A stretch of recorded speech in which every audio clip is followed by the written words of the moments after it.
নগেনের বাবার মৃত্যুর পর উত্তরাধিকার সূত্রে নগেন তার বাবার পুরনো সাইকেলটি পায়।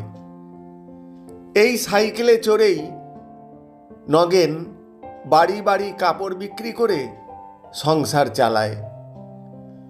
কষ্ট করে সংসার চালিয়ে ছেলেকেও সে মানুষ করেছে।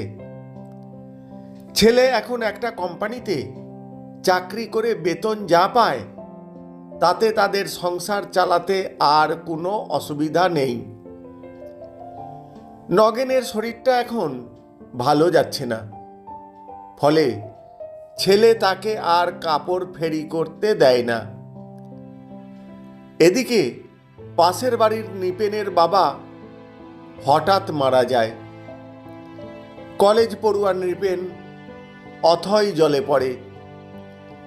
কি করে তাদের সংসার চলবে সে বুঝে উঠতে পারছে না। তখন নগেন নৃপেনকে ডেকে সাইকেলটি দেয় আর বলে, তুই আমার এই সাইকেলে করে সকালে খবরের কাগজ বিক্রি করবি, আর বিকেলে 1 ঘন্টা আমি যেসব বাড়িতে কাপড় দিতাম সেখানে কাপড় দিয়ে বাকি সময় পড়াশোনা করিস। দেখবি তোদের আর অভাব থাকবে না। নিপেন নগেনের সহৃদয়তা দেখে অবাক হয়ে ভাবতে থাকে, আর ভাবে শুধু মানুষ নয়, সাইকেলও অসময়ে পাশে দাঁড়াতে পারে।